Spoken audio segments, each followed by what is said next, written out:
हाँ, बहुत दिन बात कर रहा हूँ तो मैं रिकॉर्डिंग भूल गया। चलो ठीक है। हाँ, तो मैं बोल रहा हूँ कि ये सब सब हमने क्या क्या एटॉमिक स्पेक्ट्रम में पढ़ा था डिटेल्स में, कि ये नेमिंग हम कैसे करते हैं, कैसे एनर्जी लेवल्स टूटते हैं, कैसे आपका यहाँ से यहाँ ट्रांजिशन होता है, सिलेक्शन रूल बोर्ड का हमने सब पढ़ा था, ठीक है।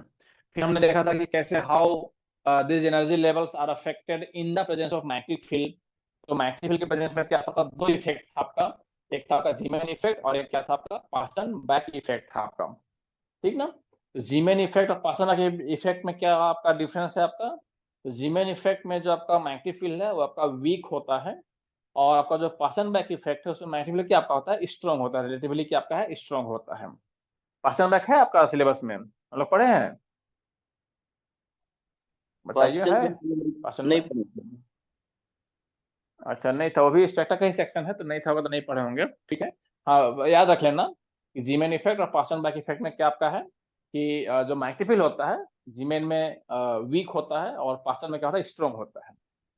अब जो ये वीक और स्ट्रांग है, ध्यान देना, ये एक रिलेटिव वर्ड है आपका।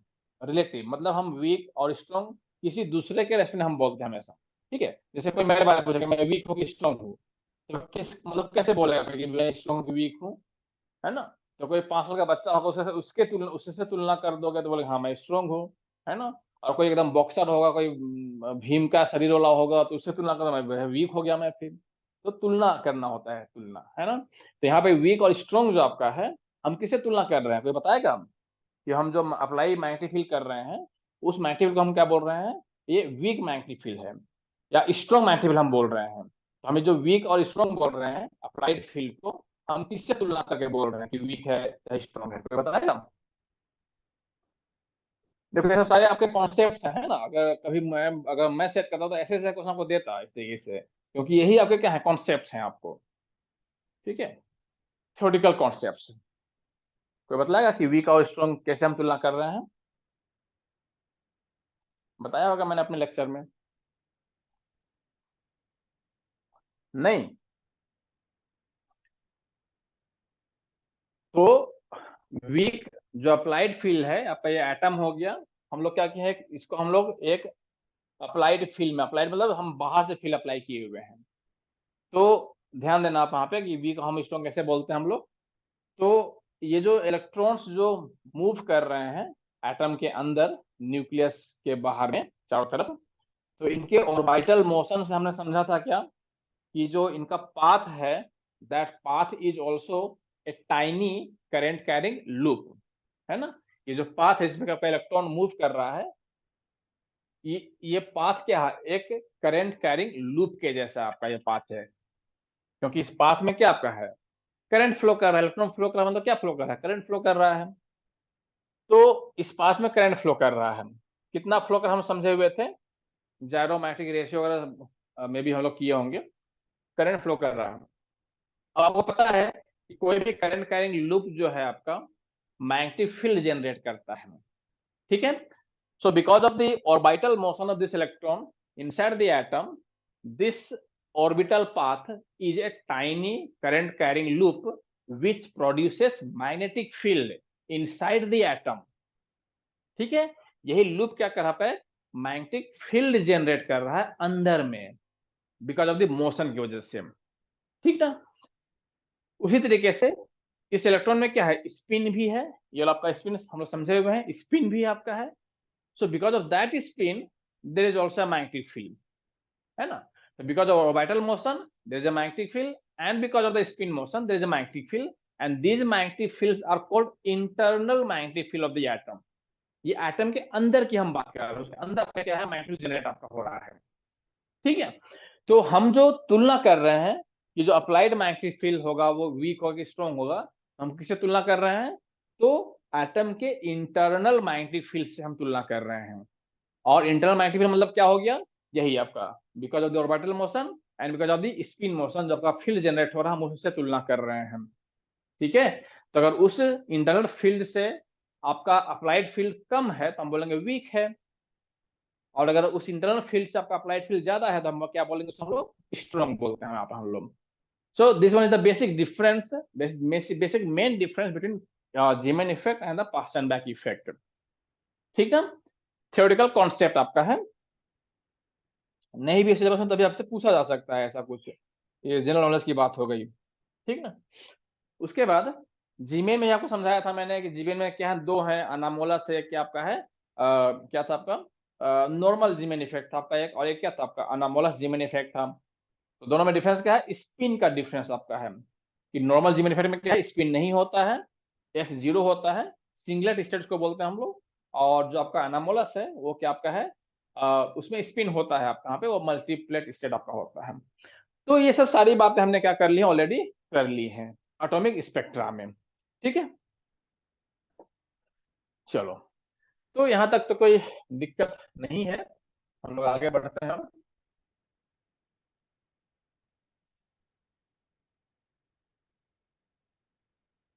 तो बेसिकली मिला जुला के जो एक कॉन्सेप्ट आपका है कि स्पेक्ट्रा क्या होता है, तो जब भी एनर्जी स्टेट में चेंजेस होते हैं, तो वो चेंज जो हो रहा है वो एक फोटोन के रूप में क्या है, एक एनर्जी डिफरेंस आपका हो रहा है चेंज, मतलब पहले कुछ था, मतलब E1 था, बाद में कुछ और हो गया, E2 हो गया, तो जो चेंज हो रहा है वही एनर्जी चेंज क्या आपका है, एनर्जी के रूप में बाहर आ रहा है, जिसको हम क्या नाम बोल रहे हैं, फोटोन बोल रहे हैं। और इस तरीके से मिलियंस ऑफ फोटोन अगर एक साथ बाहर आपको आते हैं, तो they form a light and that is what we call spectra, ठीक है। एनर्जी चेंज है, एनर्जी स्टेट में जो चेंज हो रहा है, तो वही एनर्जी स्टेट में जो चेंज हो रहा है, अगर it happens to the atoms, हम उसको क्या बोल रहे हैं, एटॉमिक स्पेक्ट्रा। और यही चेंज अगर मॉलिक्यूल्स के साथ हो, तो हम क्या बोलेंगे उसको, मॉलिकुलर स्पेक्ट्रा बोलेंगे। आई थिंक आप कनेक्ट कर पा रहे हैं आप चीजों को, ठीक है, कि एटॉमिक स्पेक्ट्रा क्या है और मॉलिकुलर स्पेक्ट्रा क्या है आपका, है ना। तो मॉलिक्यूल्स के साथ हो, आप मॉलिक्यूल्स किसको बोलते हैं, तो जैसे आप HCl बोल रहे हो, HCl, तो HCl क्या आपका है, एटम है क्या, नहीं, आपका क्या है, मॉलिक्यूल आपका हो गया, इसमें कि दो एटम आपके होंगे, एक हाइड्रोजन का एटम आपका है, दूसरा क्या आपका है, क्लोरीन का एटम आपका यहाँ पे है। और ये दोनों क्या है, दूसरे से बॉन्डेड है आपका, जो भी आपका कोवलेंट बॉन्ड हो जाए, जैसा बॉन्ड हो आपका यहाँ पे, हम लोग उतना डीप में नहीं जाएंगे, ये लोग कनेक्टेड एक दूसरे से आपका यहाँ पे है, सो दिस मींस मॉलिक्यूल, ठीक है। ये मेरा मॉलिक्यूल हो गया।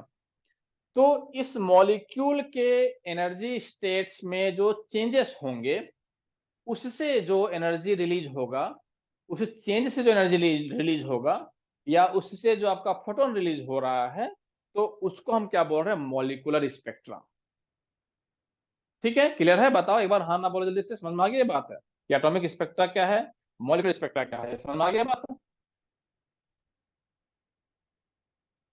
बताइए जल्दी से, आगे बढ़ूं मैं।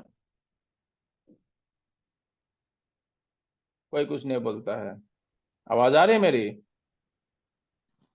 Yes sir. सर ये HCl या फिर हाइड्रोजन, जैसे हाइड्रोजन मॉलिक्यूल में भी हो सकता है, H2O2 ये सब में ऑक्सीजन। हाँ, किसी में भी आपका हो सकता है, उसमें अलग अलग केसेस आपका यहाँ पे हैं कि isotopic molecule, non isotopic molecule, polar molecule, non polar, ऐसे ढेर सारा आपका मॉलिक्यूल, आपका कोई भी मॉलिक्यूल आपका हो गया, ठीक है, सबका अलग अलग होगा, अलग अलग कैरेक्टरिस्टिक्स हैं कि अगर HCl रहा तो ये कैसा आपका बॉन्डिंग कैसा बना रहा है, किस तरीके से बना रहा है, कैसे चेंजेस हो रहे हैं, उसके आधार पर आपका अलग अलग आपको स्पेक्ट्रा मिलेंगे, ठीक है। तो अलग बात है, हम लोग मॉलिक्यूल, कोई भी एक मॉलिक्यूल हो सकता है, H2 हो सकता है आपका, N2 हो सकता है आपका, है ना, NaCl आपका हो गया, ठीक है, इस तरीके से जो भी आपका मॉलिक्यूल करना है आपको, CHCl3 आपका हो गया, जो भी आपका हो गया, तो मॉलिक्यूल कुछ भी मॉलिक्यूल ले सकते हैं यहाँ पे हम लोग, हाँ, लेकिन उससे जो निकलने वाला स्पेक्ट्रा होगा वो अलग अलग कैटेगराइजेशन किया हुआ है, उसके कैरेक्टरिस्टिक्स पे डिपेंड करके उसका बॉन्डिंग कैसा है। जैसे मान लो कि HCl आपका एक सीधा सीधा आपका होता है, लेकिन अगर हम H2O की बात करेंगे, तो H2O कैसे बनता है आपका, ऐसा बॉन्डिंग आपका होता है, इस तरीके से आपका बॉन्डिंग होता है, ये आपका लगभग 128 डिग्री, कितना डिग्री होता है बताओ, याद है आपको किसी को। 104 डिग्री 28 मिनट होता है। हाँ, ऐसा 104 डिग्री का होता है, ठीक है। अब ये बॉन्डिंग कैसा है, लीनियर है, नॉन लीनियर है, ट्रायंगुलर है, ये सब अलग सारी सारी बातें हैं। तो मॉलिक्यूलर मतलब बताया कि मॉलिक्यूल्स के एनर्जी स्टेट्स में जो चेंजेस होते हैं, उससे जो आपका एनर्जी रिलीज हो रहा है, उससे आपका जो स्पेक्ट्रा बन रहा है, उसको हम बोल रहे हैं मॉलिक्यूलर स्पेक्ट्रा, ठीक है। तो ये बेसिक आप समझ गए बात कि एटॉमिक में क्या चीज, मॉलिक्यूलर में क्या चीज, ठीक। चलो, हालांकि आपको ऐसे नहीं पढ़ा, मैं आपको रिकैप करके सीधा आपको कहाँ पे लाऊंगा, मैं रमन वाला टॉपिक पे लाऊंगा, तो आपको रमन ही देखना है, लेकिन उससे पहले आपको मैं एक बैकग्राउंड समझा रहा हूँ, जैसे कि मेरी आदत है हमेशा मैं थीम हम लोग कोशिश करते हैं समझने की, कि हम लोग पढ़ जो रहे हैं उस पूरे पढ़ाई का थीम क्या है ना। तो आपको मैं बोलता हूँ हमेशा ऐसे ही आप कोशिश करें कि हम पढ़ क्या रहे हैं। एक बार आप समझ जाएंगे, उसी समझ जाएंगे, तो बाकी फिर चीजों का देर नहीं होता समझने में, बाकी बाकी थोड़ी समझने में देर नहीं होता है। दिक्कत हमारे साथ कहाँ होता है कि हम थीम ही नहीं समझ पाते हैं, कि हम ऑटोमेटिक स्पेक्ट्रा पढ़ तो पढ़ क्या रहे हैं, नहीं पता हमको। ठीक है, बाकी चीज हम रट्टा मार लेते हैं, तो फिर हम लोग फिर मजा नहीं ले पाते हैं पढ़ाई का, या फिर हम लोग भूल जाते हैं तुरंत। थीम समझते हैं हम लोग पहले, देखो यहाँ पे। ठीक है, ये आपका समझ में आ गया। हाँ, आगे बढ़ेंगे उससे पहले एक और मैं आपको जो है कॉन्सेप्ट में समझा दूं यहाँ पे, कि ये जो आपका स्पेक्ट्रा है, ये स्पेक्ट्रा इतना इंपॉर्टेंट क्यों हो गया, कि हम एटॉमिक स्पेक्ट्रा की बात कर रहे हैं, हम मॉलिक्यूलर स्पेक्ट्रा की बात कर रहे हैं, इतना इंपॉर्टेंट क्यों हो गया, तो बताएंगे, कुछ बात होगा, या बस ऐसे ही पढ़ना था भाई, खोज दिया साइंटिस्ट लोग तो हम लोग पढ़ रहे हैं। बहुत लोग ऐसे सोचते हैं ना, टीचर लोग सोचते हैं, नहीं टीचर लोग बताते भी हैं बच्चों को, कह रहे न्यूटन साहब ढूंढ लिए तो हम लोग पढ़ रहे हैं, नहीं ढूंढते तो नहीं पढ़ते। ऐसा बताइए, स्पेक्ट्रा इतना जो है वो क्यों है ऐसा जरूरी, आपको पता होगा, मैंने बताया होगा कभी आपको जब लेक्चर ले रहे थे उसमें, और ये बात आपको पता होना चाहिए। कॉन्सेप्ट इसी सबको बोलते हैं हम लोग। चलो बताओ जल्दी से।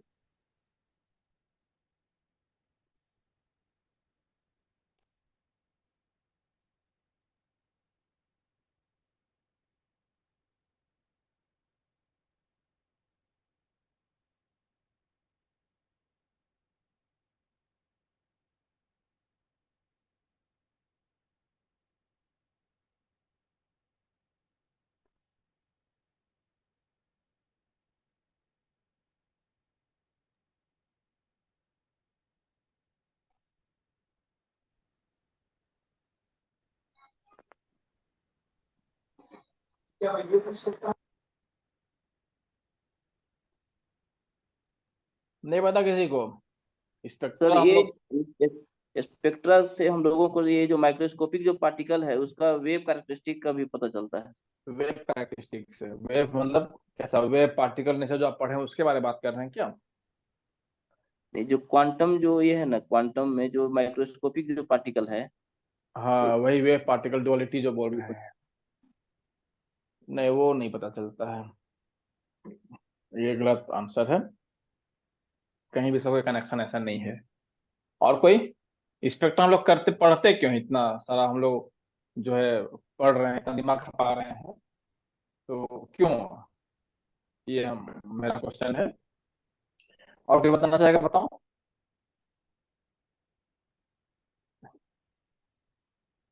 नहीं, देखो सीधे शब्द में अगर हम बात करें, और उससे पहले अगर मैं एक और बात बता दूं, कि हम जो भी पढ़ रहे होते हैं वो सबका हमारे रियल लाइफ में कनेक्शन है ना, हम हमारे रियल लाइफ में वो सारी चीजें यूज होती हैं। और आप जब भी पढ़ें तो आप ऐसे ही पढ़ें कि आपके रियल लाइफ में वो क्या उसका सिग्निफिकेंस है ना। ये भी एक तरीका है आपका पढ़ने का, क्यों हम पढ़ रहे हैं, जैसे फूरियर ट्रांसफॉर्म पढ़ रहे हैं, क्यों पढ़ रहे हैं भाई फूरियर ट्रांसफॉर्म, कॉम्प्लेक्स एनालिसिस पढ़ रहे हैं, क्यों पढ़ रहे हैं, कुछ तो होगा ना, ऐसा तो कि एग्जाम पास करने इसलिए पढ़ रहे हैं। ठीक है, न्यूटन लॉ पढ़ रहे हैं, क्लासिकल मैकेनिक्स पढ़ रहे हैं, क्यों पढ़ रहे हैं, है ना। हर चीज का एक कारण है आपका, हमारे रियल लाइफ से जुड़ा हुआ कारण है। तो ये जो आपका स्पेक्ट्रा है ना, जो एनर्जी रिलीज हो रही है, उस स्पेक्ट्रा को हम क्या करते हैं, डिटेक्टर हमारे पास होता है, फोटोसिंथेसिस डिटेक्टर उसको बोलते हैं हम लोग। उससे हम उसको डिटेक्ट करते हैं, कैप्चर करते हैं उसको हम लोग।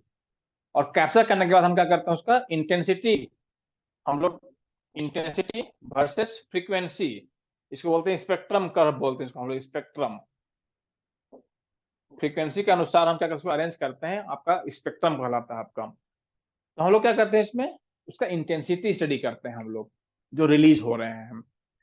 और उस स्पेक्ट्रा को स्टडी करके हम उस एटम के बारे में, या हम उस मॉलिक्यूल के स्ट्रक्चर के बारे में, उसके कैरेक्टरिस्टिक्स के बारे में, हम सब कुछ लगभग लगभग, अब ऐसा पॉसिबल हो गया कि लगभग लगभग 99% चीजों को हम समझ जाते हैं, कि एग्जैक्टली उस एटम के अंदर क्या हो रहा होगा, उसका कॉम्पोजिशन कैसा होगा, वो किस तरह का जो है आपका कैसा किस स्टेट में होगा, क्या होगा, हम सब कुछ क्या कर पाते हैं, समझ पाते हैं हम लोग। ठीक है, तो स्पेक्ट्रा को स्टडी करके हम उस एटम के या फिर उस मॉलिक्यूल्स के कैरेक्टरिस्टिक्स जान पाते हैं हम लोग। ठीक है, कैरेक्टरिस्टिक्स जान पाते हैं, और कैरेक्टरिस्टिक्स जान पाएंगे कि उसमें कैसा अरेंजमेंट है, इलेक्ट्रॉन का सेटअप कैसा होगा, है ना। तो इसको जानने हमको क्या फायदा मिलेगा, हम जान के उसके बारे में बहुत कुछ जान पाएंगे। हम अगर एटम्स का हम संरचना जान जाएंगे कि इलेक्ट्रॉन्स कैसे अरेंज होंगे उसके अंदर, कहाँ कहाँ होंगे, क्या हो रहा होगा, तो हम पूरा मटेरियल के बारे में हम जान पाएंगे कि वो मटेरियल जो आपका है वो कैसा बिहेवियर शो करेगा। ठीक है, वो मटेरियल आपका कैसा बिहेवियर शो करेगा, आपका वो इलेक्ट्रिसिटी कंडक्ट कराएगा कि नहीं कराएगा, आपका वो थर्मल कनेक्शन होगा कि नहीं होगा, आपका आपका जो उससे अगर हम लाइट पास करा दें उस मटेरियल से, तो लाइट के साथ क्या क्या हो सकता है, हम ये सारी बातें क्या कर सकते हैं, जान सकते हैं, क्या करके, हम उसके स्पेक्ट्रा को स्टडी करके। ठीक है, तो हम एटम्स के और मॉलिक्यूल्स के कैरेक्टरिस्टिक्स को हम समझ जाते हैं, एकदम एक्यूरेट समझ पाते हैं, क्योंकि ये जो स्पेक्ट्रा है वो क्या आपका है, एकदम क्वांटम लेवल पे घुस के हम सारी बातें कर रहे होते हैं, एकदम छोटा छोटा बातें हम समझ जा रहे हैं यहाँ पे, एनर्जी लेवल कैसे टूट गया आपका, है ना यहाँ पे करके, है ना, तो हम उस लेवल पे हम बात कर पा रहे हैं। ठीक है, तो हम मटेरियल का हम लोग स्ट्रक्चर समझते हैं, और उसका जो बिहेवियर हम वो समझ जाते हैं। बिहेवियर मतलब इलेक्ट्रिकल बिहेवियर, आपका थर्मल बिहेवियर, ऑप्टिकल बिहेवियर, और भी चीजें जो होती है हम उसकी सारी बातें समझ पाते हैं। ठीक है, और अब जो आने वाला समय है, जो एडवांस टेक्नोलॉजी हो रही है, उस एडवांस टेक्नोलॉजी में मेडिकल के फील्ड में इसका बहुत यूज हो रहा है, स्पेक्ट्रा स्टडी का। ठीक है, एज फॉर एग्जाम्पल मैं आपको बता दूं, तो आप ड्रग्स जो बनता है, ड्रग्स मीन्स जो दवाई बनती है ना, जैसे मान लो बुखार की दवाई बन गई है पैरासीटामोल, तो आप सुनते होंगे कि हमारे पास एक संस्था है जो दवाई को क्या करता है, अप्रूव करता है ना, वो अप्रूव करता है कि हाँ, जैसे कोरोना का दवाई आया, ऐसे नहीं कि बस कोई बनाया मार्केट में बेच दिया, ऐसा नहीं होता है आपका। ठीक है, बनाने के बाद में पहले वो उस अथॉरिटी के पास जाती है, वो अथॉरिटी उसको चेक करता है कि हाँ ये सही चीज है या नहीं है, और अप्रूवल मिलने के बाद, सरकार की तरफ से अप्रूवल मिलने के बाद ही वो क्या होता है, मार्केट में आता है ना, डॉक्टरों की कमेटी बनती है उसमें करने के लिए।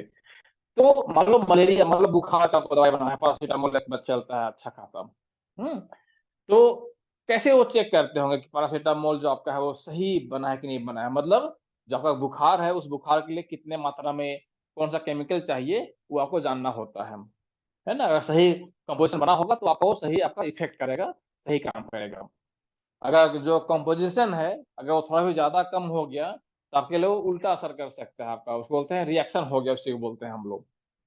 ठीक है ना, तो ये सब कुछ चेक करना पड़ता है, तो चेक हम कहाँ से करते हैं, यही मोलिकुलर स्पेक्ट्रा यूज करके हम क्या करते हैं, उसको चेक करते हैं। अब वो कैसे करते हैं तो बात की बात है, तो आपको मैं थोड़ा सा समझाऊंगी। हाँ, मोलिकुलर स्पेक्ट्रा यूज करके हम क्या करते हैं, जो दवाई बना हुआ है उस दवाई का केमिकल कंपोजिशन हम समझ पाते हैं कि हाँ सही सही मात्रा में सब कुछ है कि नहीं, हम ये सारी बातें इससे से समझ पाते हैं।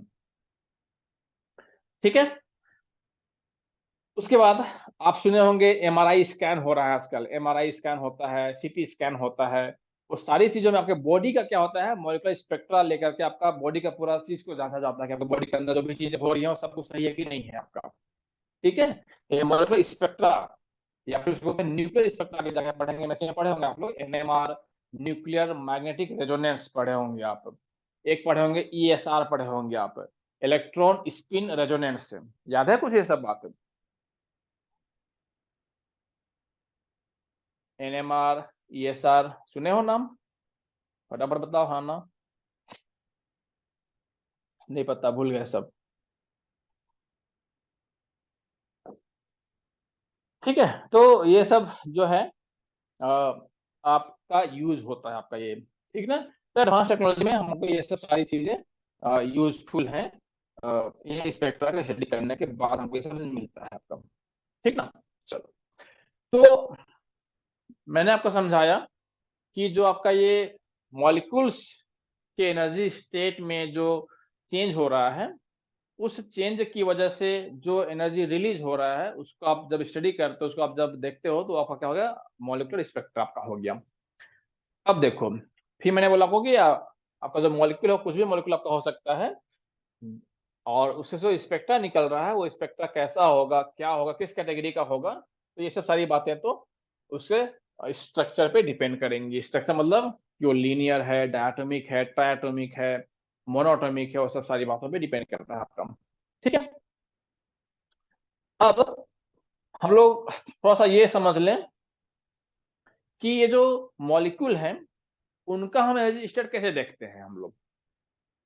एटम का बात हम समझ गए, एटम का कि जो आपको इलेक्ट्रॉन्स हैं वो अलग अलग स्टेट्स में है, टू 1 2 3 4 5, तो हम बोले कि हाँ अलग अलग स्टेट में आपका एनर्जी आपको समझ में आ गया। पूरे मॉलिक्यूल की हम बात कर रहे हैं, तो मॉलिक्यूल का जो एनर्जी स्टेट होता है कैसे हम जांचते हैं, देखिए देखो ये जो मॉलिक्यूल्स होते हैं ना, HCl मान लो आपका ये मॉलिक्यूल है, तो ये मॉलिक्यूल अपने लोकेशन पे फिक्स्ड नहीं होता है। ठीक है, ऐसा नहीं कि एकदम फिक्स एकदम ऐसे बैठा हुआ है अपने लोकेशन पे, कुछ भी हिल डुल नहीं रहा, ऐसा नहीं होता है।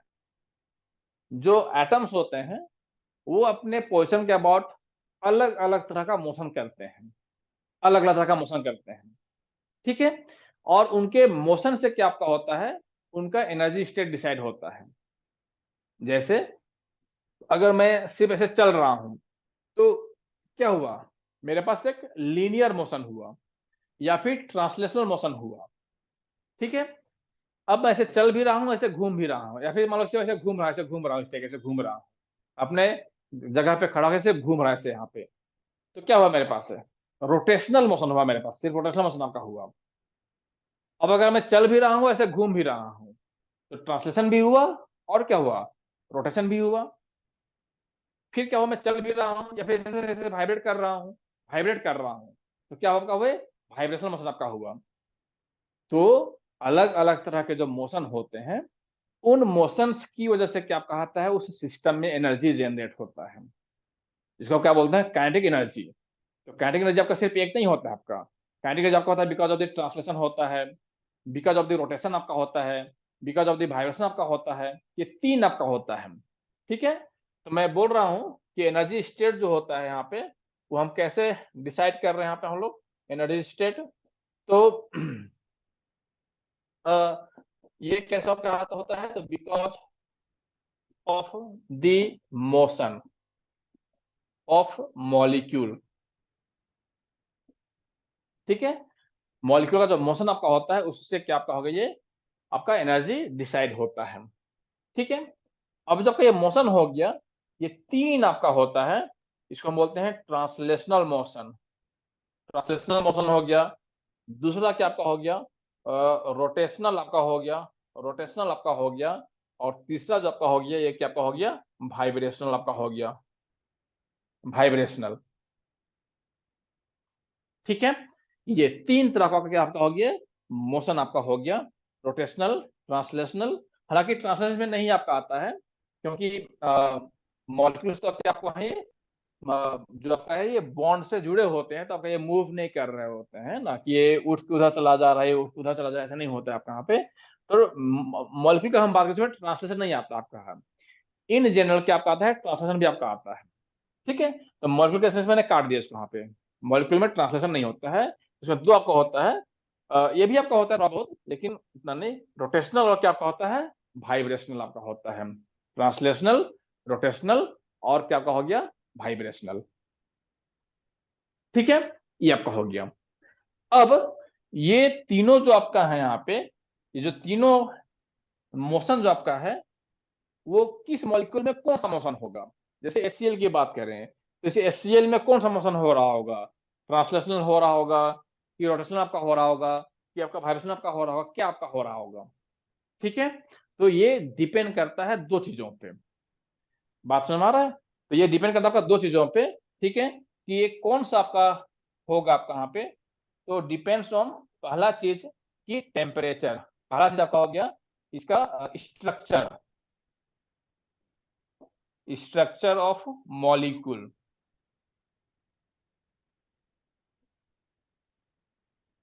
मतलब इससे मतलब क्या हो गया, कि जो मॉलिक्यूल है वो लीनियर है, ट्रायंगुलर है, किस शेप में, आपका अलग अलग शेप पढ़े होंगे, है ना, आपने पढ़ा होगा, हाइब्रिडाइजेशन पढ़ा है आपने केमिस्ट्री में, हाइब्रिडाइजेशन 12th में पढ़ा आपने, sp3 हाइब्रिडाइजेशन, क्या क्या नाम से मुझे याद नहीं है, बट आपने पढ़ा है केमिस्ट्री में, सब सारी चीजें हैं।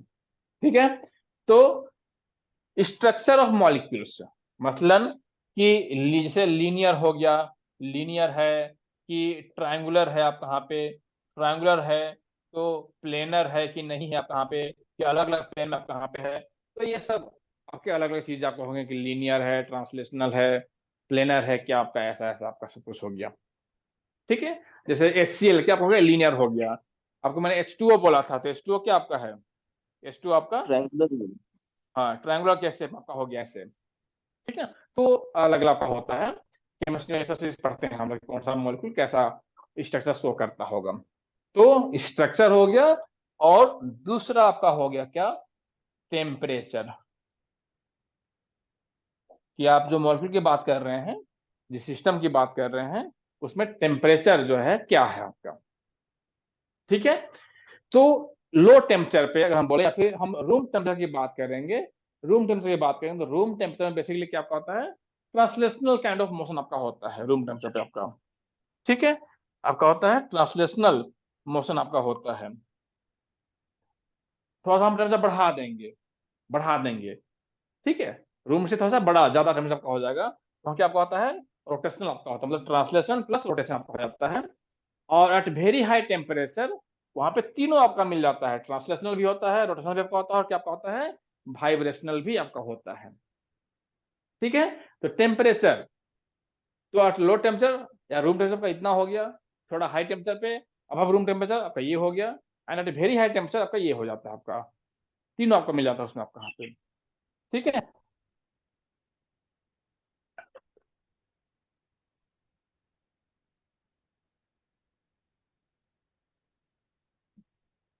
ना ये कि तीनों क्या होता है आपका, टेम्परेचर पर डिपेंड करता है आपका। तो स्पेक्ट्रा में बेसिकली हम लोग का ट्रांसलेशन नहीं आता है, लेकिन हम जब डिग्री ऑफ फ्रीडम पढ़ते हैं तो हमको मिलता है ट्रांसलेशनल। ठीक ना, यहाँ पर नहीं होता है। तो मैंने बोला कि रोटेशन और वाइब्रेशन। तो जो rotation, rotational change in, change in, मेरा उंगली थोड़ा सा कट गया तो मैं ये पेन होल्ड नहीं कर पा रहा हूँ, चाकू से वही कट गया। तो चेंज इन रोटेशनल स्टेट। ठीक है, तो रोटेशनल स्टेट में जो एनर्जी चेंज हो रहा है, ठीक ना, तो उससे जो आपका स्पेक्ट्रा रिलीज हो रहा है, उसको हम बोलते हैं रोटेशनल स्पेक्ट्रा, है ना, रोटेशनल स्पेक्ट्रा। और रोटेशनल स्पेक्ट्रा में कौन सा मॉलिक्यूल कैसा वाला शो करेगा, ये सब कुछ आप जब पढ़ेंगे डिटेल में कि कौन सा मॉलिक्यूल शो करेगा, नहीं करेगा, क्या होगा नहीं होगा, सब मॉलिक्यूल शो नहीं करता है ना, कुछ खास कंडीशंस आपके पास है कि अगर ये चीजें सेटिस्फाई हुई तो वो मॉलिक्यूल क्या आपका होगा, वो उसको रोटेशनल शो करेगा। ठीक है, तो इसमें जो खास आपको नोट करने का बात है कहाँ पे है, इसमें जो रेडिएशन होता है ना, रेडिएशन जो आपका होता है, उसको आप थोड़ा सा समझ लो आप कहाँ पे, कि जो रेडिएशन जो आपका हो रहा है उसका एक फ्रीक्वेंसी होता है। तो रेडिएशन जो आपका है, radiation is in microwave region, microwave और फार इंफ्रा रेड रीजन में होता है आपका। खास बात इसमें आपको ये याद रखना कि जो रोटेशनल आपका स्पेक्ट्रा है, उस स्पेक्ट्रा में जो आपका लाइट एमिट हो रहा है, चाहे आपका जो इलेक्ट्रोमैग्नेटिक रेडिएशन एमिट हो रहा है, वो किस रेंज में होता है, तो माइक्रोवेव या फार इंफ्रारेड रीजन में होता है। ठीक है, आपको ये बात पता होगा ना कि आपका जो लाइट है उसका फ्रीक्वेंसी के आधार पर हम डिस्ट्रीब्यूट करते हैं हम लोग, है ना। हम जो लाइट आंखों से देख पा रहे हैं, जो दिखाई देता है मुझे, वो सब क्या आपका है, विजिबल रेंज में आता है, सब सारा चीज जो हम आंखों से देख पा रहे हैं लाइट को, विजिबल रेंज उसकी फ्रीक्वेंसी होती है। ठीक है, उसके बाद फिर जो अल्ट्रा वायलेट आपका इधर होता है, नीचे होता है। इंफ्रारेड क्या होता है, और ज्यादा हाई में आपका होता है, इंफ्रारेड आपका होता है, इंफ्रारेड। तो जो इंफ्रारेड वाला जो लाइट सब होता है, वो हम उसको हम नहीं देख पाते हैं, या जो नीचे आपका होता है उसको हम नहीं देख पाते हैं हम लोग, है ना। बीच में जो आपका है विजिबल रेंज का, जो विजिबल रेंज का जो लाइट है, हम उसको सिर्फ देख पाते हैं। तो इसका जो लाइट है वो कहाँ का होता है, लाइट बोले तो रेडिएशन जो बोलेंगे वो माइक्रोवेव या फिर फार इंफ्रारेड रीजन आपका होता है। ठीक है, ये हो गया रोटेशनल स्पेक्ट्रा के बारे में। अब ये रोटेशनल स्पेक्ट्रा कैसे होता है, कितना आपका एनर्जी होता है, तो वो सब अलग अलग आपका चीज है। तो आपके सिलेबस में नहीं है तो इसको मैं नहीं करूंगा, है ना। उसके बाद जो है आपका वाइब्रेशनल,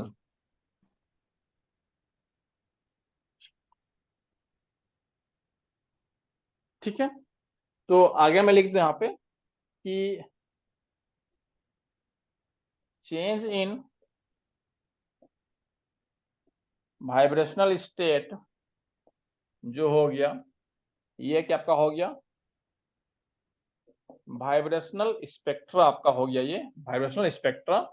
और जो इसका रेडिएशन है, ये आपका इंफ्रारेड रीजन में आपका ये होता है, इंफ्रारेड रीजन आपका ये स्पेक्ट्रा होता है, इंफ्रारेड रीजन में, ठीक है। ये आपका हो गया वाइब्रेशन। तो अब ये इसमें वही बात होगी कौन से मॉलिक्यूल वाइब्रेशनल इफेक्ट शो करेंगे, कौन सा नहीं करेंगे। तो ये सब सब बात जो आपका है वो आपका डिपेंड करता है कि उसका स्ट्रक्चर वगैरह कैसा है, और ये सब सारी बातों पे डिपेंड करता है आपका, ठीक है। तो डायटोमिक है क्या है नहीं है, ये सब सारी बातों पे डिपेंड करता है। तो आपको मैंने ये दोनों बातें शॉर्ट में समझा दी क्योंकि आपका सिलेबस में नहीं है, और इसलिए मैंने समझा कि आपको समझना जरूरी है कि भाई स्पेक्ट्रा क्या होता है, एटॉमिक क्या है, मॉलिक्यूलर क्या है, फिर रोटेशनल क्या है, ये है। तब जाके आप समझ पाएंगे, अब थोड़ा सा आप दिमाग में आइडिया आ जाएगा कि अब ये रमन स्पेक्ट्रा क्या होता है आपका, ठीक है। तो टाइम हो ही रखा है।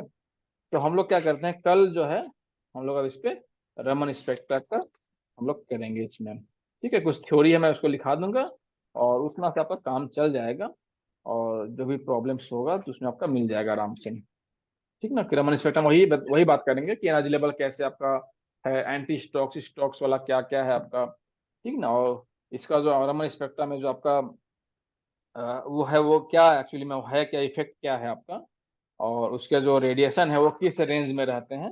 तो हम लोग ये सब दो तीन बातें इसमें लिखेंगे, ज़्यादा बड़ा नहीं है आपका, ठीक है, वो हो जाएगा। और उसके बाद बाकी जो चीज़ आपकी बची होंगी हम लोग उसकी बात करेंगे हम लोग, ठीक है। चलो, तो ये हम लोग आज एक जस्ट एक इंटरेक्शन क्लास की तरह हो गया कि हम लोग स्पेक्ट्रा क्या होता है हम लोग थ्री से डिवाइड कर लिए हम लोग, ठीक ना। कोई डाउट है तो पूछ लो, तो हम लोग आज अब एंड करते हैं क्लास, कल हम लोग किस में करेंगे।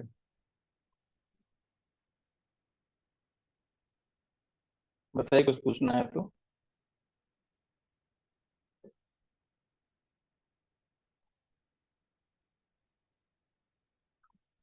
नहीं, चलो ठीक है। तो ठीक है, मिलते हैं नेक्स्ट क्लास में हम लोग, है ना, कल कल इसी टाइम पे हम लोग करेंगे। Thank you, good night. Good night. Thank you sir.